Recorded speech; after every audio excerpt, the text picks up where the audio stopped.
కూటమి ప్రభుత్వం బాగానే ఉంది. చంద్రబాబు నాయుడు గారు బాగానే చేస్తున్నారు.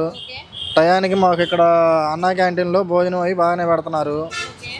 ఇబ్బంది లేదు ఆటో డ్రైవర్లకు కానీ ఎవరికైనా కానీ. చేశారు. పింఛన్లు అవి బాగానే ఇస్తున్నారు. వాలంటీర్ సహాయం డైరెక్ట్గా సచివాలయానికి పోయి తీసుకొచ్చుకుంటున్నాం. ఇబ్బంది ఏం లేదు. బాగానే ఉంది ప్రభుత్వం.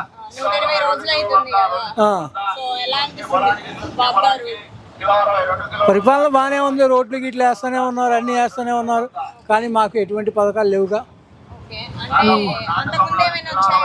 అంతకుముందు జగన్ గారి ప్రభుత్వంలో వచ్చాయి, ఇప్పుడు ఏం లేవు కదా. కొత్త ప్రభుత్వం కదా, వచ్చి 4 నెలలే కదా.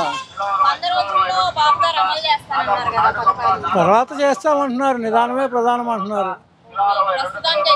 ఏం లేదు లేదు. అంతకుముందు వచ్చాయి మరి పథకాలు, అందరికి వచ్చాయి కదా, అందరితో పాటు మనకి వచ్చాయి. ఇప్పుడు ఏం పథకాలు లేవు కదా.